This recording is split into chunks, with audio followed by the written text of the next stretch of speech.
All right, so now for this next section, I will actually show you my full screen, not just my browser window here. And that has a reason, because we are now starting with the or with a third tool in this tool stack, which is Cursor. So we're now going on to the coding part. It's super, super easy to connect Cursor with Replit, thank God. Most people, I think, don't know this, but there's a one-click setup. I will show you how. Then on Cursor, we will actually use the AI Composer, which is the greatest AI coding feature ever. You easily open that with Command-Shift and I in agent mode, and then provide some context from the mock-up to app prompt. And then we test and debug, make it better, save our progress, etc. I will just work you through the whole workflow. Where it starts is in Replit.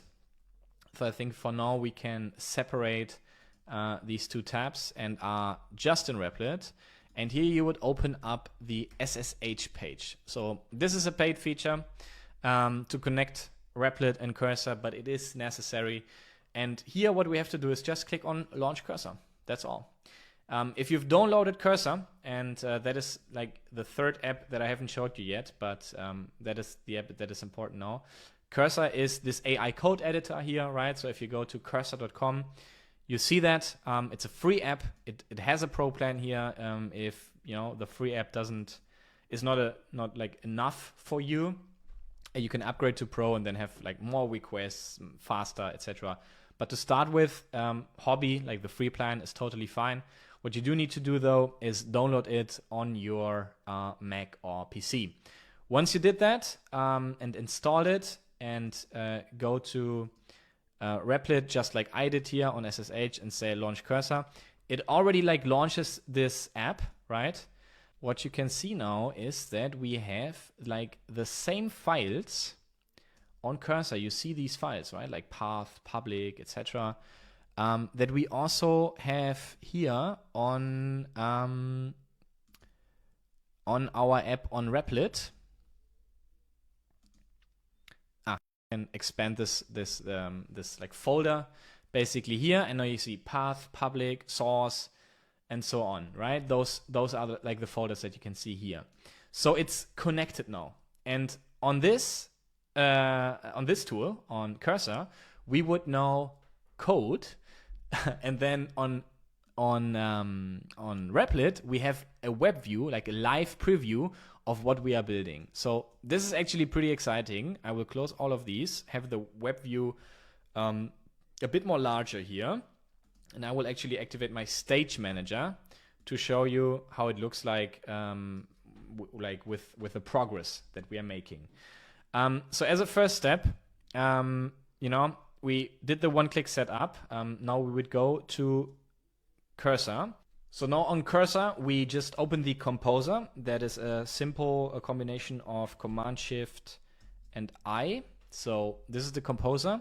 And then I actually would suggest the agent mode here. That even makes it easier for you, because you don't have to decide like what file to approach, etc. The agent does it for you. And since you're probably someone like with no technical background, this is just like the bulletproof method, I would say, that has given me the best results.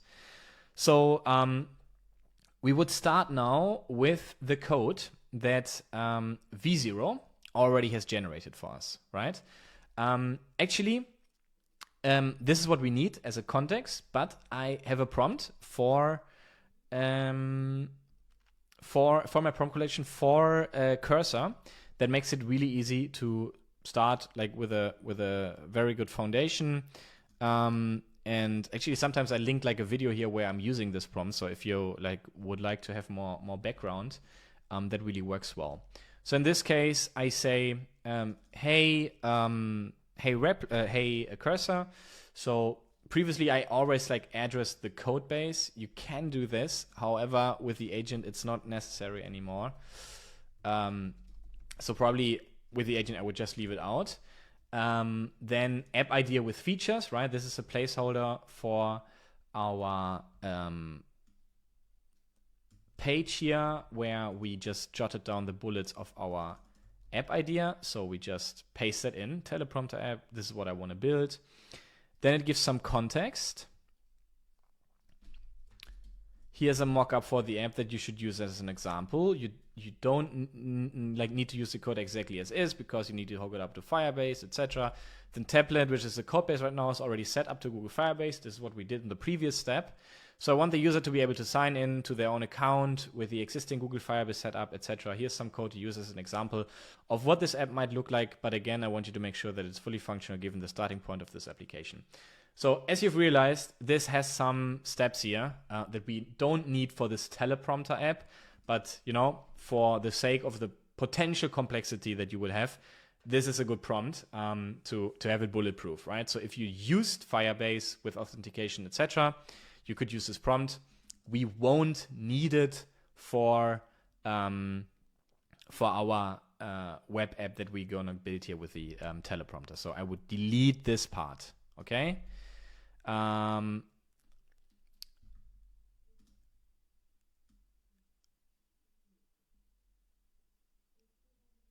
And actually, I would adjust it like this. I would just delete this part here with the Firebase and say, here's a mock-up for the app that you should use as an example. Here's some code. I want you to make sure that it's fully functional given the starting point of this application. So once you're there, for this part, here's a mock-up for the app. What I like to do is to go to V0 and click on components. And then you can see you have several here. You have teleprompter view TSX and text input TSX. So I actually copy this, go to cursor, tell it components, teleprompter view TSX, and copy the entire code here. So copy that, go back, paste it in here, then go here, text input components, copy that file name as well, if it would let me to. So this works now. Back to cursor, give it that name, and then copy that, paste it in here, and then just submit it with the agent mode activated. So now it's generating, as you can see. It says, I'll help you build this teleprompter app. First, let me analyze the code structure, and so on and so on. In the meantime, while this is building, you will see then that you will probably need like a few iterations with Cursor. It probably won't be like perfect from the start. And what helps here is to have a tool called Super Whisper. It's a free tool, actually. You can download that as well. I think it's superwhisper.com. Yes, it is. I'm not sure if available for Windows as well, but at least for Mac and even like for your iPhone, you can use that. And if you have that running in the background and you are on Cursor, you can just, I believe it's Option and then the Space tab. Yes, it is. And you can, for example, now say, build me a teleprompter app with blue buttons instead of black buttons.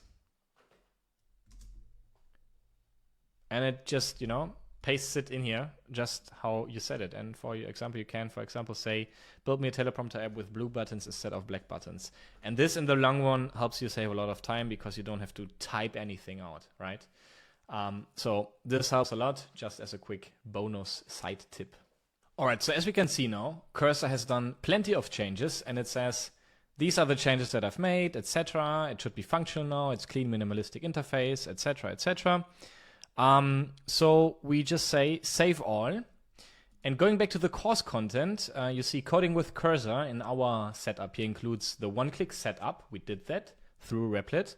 We opened the AI Composer in agent mode. We provided context with the mockup to app prompt. And now what we have to do is like test and debug. For that, we go back to Replit because Replit shows us a live web view and we fix potential errors. So we got back here and we go on run and we open up a web view here. This is like a preview of what we've built. And as you can see, we've opened it twice now here, but as you can see, this is how our minimal teleprompter app looks like. And you see it's probably very like similar to what we've built with what I've built previously with miniteleprompter.com. And if I actually try as well, like pasting something in here, we see here's, for example, the first error, right? It looks super functional, but when I paste in the text, I can't click on this button.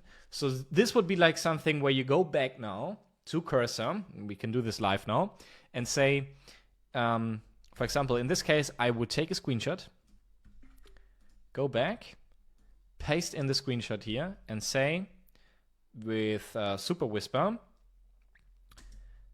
so when I'm typing in a text into the teleprompter app on the first page, I cannot click Start the teleprompter.